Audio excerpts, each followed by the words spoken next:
The 1972 Chevrolet Corvette with T-top stands as one of those enduring examples of American performance design that has managed to outlast trends, eras, and even entire generations of enthusiasts. When Chevrolet unveiled the C3 Corvette in the late 1960s, it was clear that the model had evolved beyond being a mere sports car.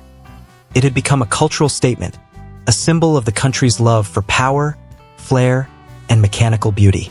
By 1972, the Corvette had already carved out its place as an icon. It was both a muscle car and a refined grand tourer, capable of drawing attention at the stoplight and turning every drive into an event. The example presented here, a 1972 Chevrolet Corvette finished in Steel City's gray over a vibrant red interior, is a particularly striking reminder of what made these cars so special. The combination of Steel City's gray and red isn't merely a choice in aesthetics. It's an embodiment of contrast, of restraint meeting passion. The muted metallic tone of the exterior catches the light in subtle ways, emphasizing the car's flowing bodywork and muscular haunches. Under the right conditions, say, at dusk on a quiet stretch of road, the Corvette looks like it's been dipped in molten steel, the curves of the fenders casting long shadows that hint at the car's latent aggression. Step inside, however, and that cool, industrial exterior gives way to a cabin drenched in deep red. It's a color that feels alive, pulsating with energy, and it perfectly captures the dual nature of the Corvette. Elegant enough to impress, wild enough to thrill. Under the hood lies the heart of the beast, a V8 engine fed by a Holley 4-barrel carburetor. This setup wasn't just about raw power, though it certainly delivered plenty of that. It was about personality. Every press of the accelerator wakes the car up with a throaty rumble that builds into a full-bodied roar as the revs climb. It's the kind of mechanical music that defines the era, an unfiltered soundtrack of pistons and exhaust pulses working in harmony. Paired with a 4-speed manual transmission, the connection between driver and machine is immediate and tactile. There's something immensely satisfying about the click of the shifter as it slots into gear, the vibration of the engine transmitted through the stick and into your hand. It's mechanical intimacy at its best, a reminder that driving used to be a full-body experience. The 1972 model year occupies an interesting place in Corvette history. It marked the end of several classic features before federal regulations and emissions controls began to reshape American performance cars. It was the final year for both the front and rear chrome bumpers, a detail that enthusiasts cherish for the way it highlights the car's aggressive styling. It was also the last year before horsepower ratings were officially converted from gross to net, meaning that on paper, power figures suddenly seemed to drop across the industry. In reality, the Corvette still had plenty of muscle. The available engines, even in their tamer configurations, offered enough torque to light up the rear tires and send the car surging forward with effortless authority. This particular example makes its presence known even before you fire it up.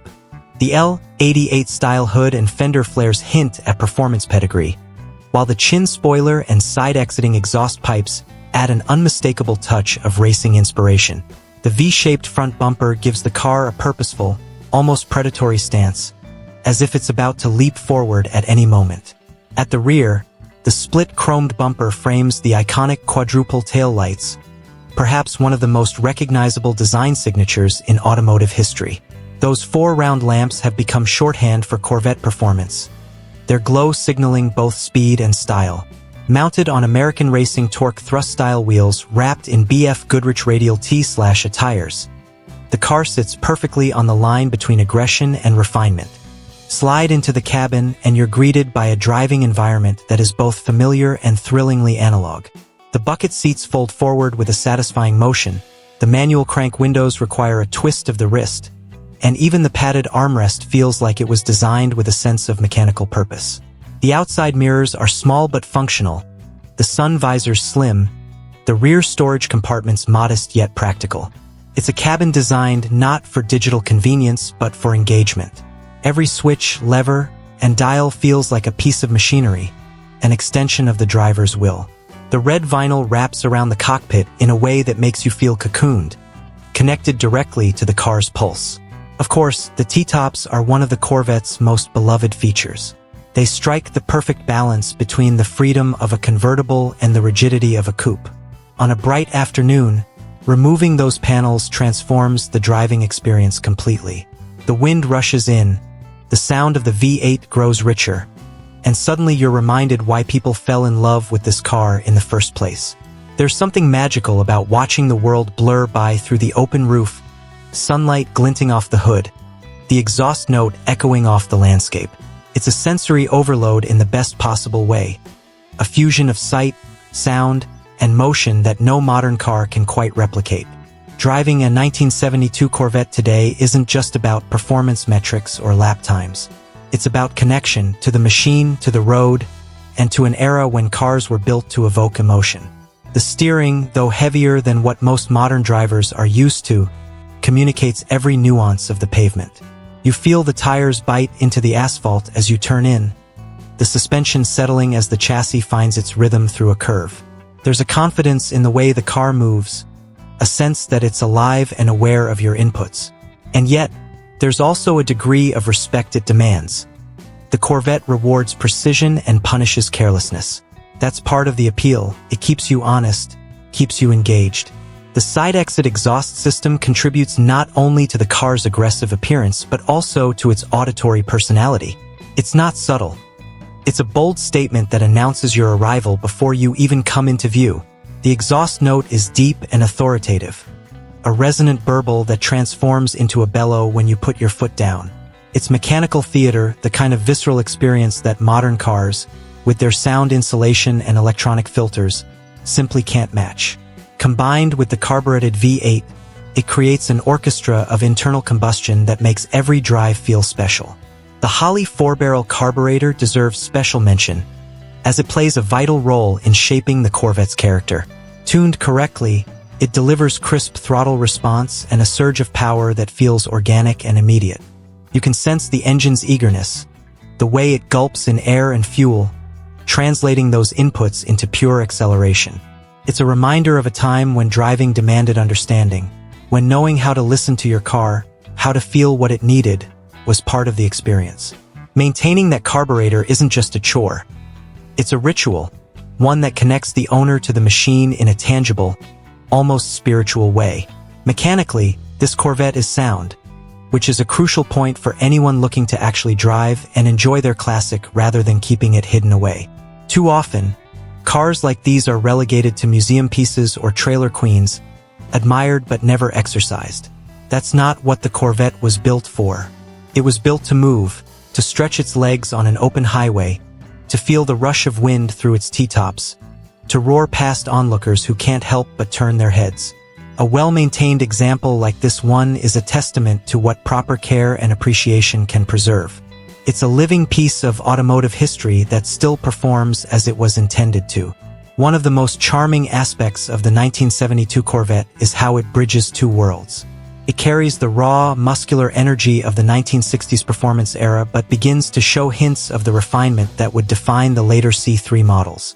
The chassis is more composed than the earlier Stingrays, the interior more comfortable, the ride a touch more civilized. And yet, it hasn't lost that edge. It's still a car that demands attention, both from those who see it and those who drive it.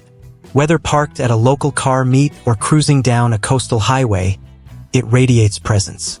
The included owner's manual booklet may seem like a small detail, but for collectors and enthusiasts, it represents authenticity. It's a window into the car's past, a tangible link to its history. Opening that manual, feeling the texture of its pages, and reading the original maintenance recommendations is like stepping back in time. It reminds you that this car isn't just metal and rubber. It's a story, one that's been unfolding for over 5 decades. Every owner, every mechanic, every mile has added a chapter. From a design perspective, the 1972 model retains all the sculptural drama that made the C3 generation unforgettable. The long hood, the sharply raked windshield, the muscular rear haunches, all of it contributes to one of the most recognizable silhouettes in automotive history. The concealed headlights add a touch of mystery, while the chrome accents provide just enough flash to underline the car's American swagger. It's a shape that has aged gracefully, its proportions still capable of turning heads in a way few modern cars can manage. Even standing still, it looks fast. As a weekend cruiser, The Corvette offers an experience that's both relaxing and invigorating. On a sunny day, with the T-tops off and the V8 humming, it's easy to forget the world around you. The road stretches ahead, the tatch needle dances, and for a few glorious moments, everything feels right. The manual transmission demands involvement, the clutch pedal requires a bit of muscle, and the steering wheel feels alive in your hands. It's a reminder of why we fell in love with cars in the first place, because they make us feel. For those who appreciate authenticity and character, the 1972 Corvette delivers both in abundance. It's not perfect, no classic car is, but that's part of its charm. The small imperfections, the quirks of an analog machine, all contribute to its soul. You can smell the faint aroma of gasoline when it idles, feel the warmth of the engine radiating through the hood, hear the soft creak of old leather as you settle into the seat. These aren't flaws, they're personality traits, evidence of a car that's lived and breathed. Driving through modern traffic in a Corvette like this is an experience in contrast.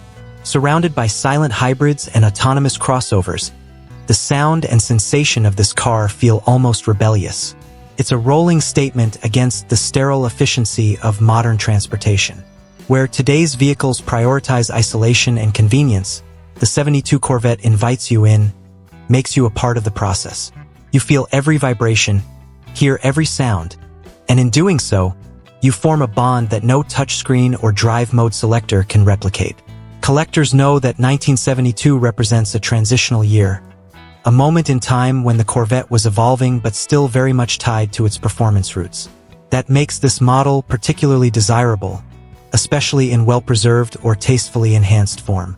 The combination of visual drama, mechanical purity, and open-air excitement makes it one of the most satisfying classics to own and drive. And in Steel City's gray with the contrasting red interior and Black Baldwin style stripes, this example stands out even among Corvettes. It's bold without being loud, refined without being restrained. Ultimately, what makes the 1972 Chevrolet Corvette with T-tops so compelling isn't just its power or its looks. It's the emotion it stirs. This car represents a time when driving was about more than transportation. It was about freedom, individuality, and the thrill of mastering something powerful. The Corvette embodies that spirit perfectly. From the rumble of its V8 to the gleam of its chrome bumpers, from the tactile feel of its shifter to the rush of air through the T-tops, it's an experience that transcends the ordinary. Decades after it first rolled off the assembly line, it still captures imaginations and ignites passions. And as long as there are enthusiasts who believe that cars should move the soul as much as they move the body, the legend of the 1972 Corvette will never fade.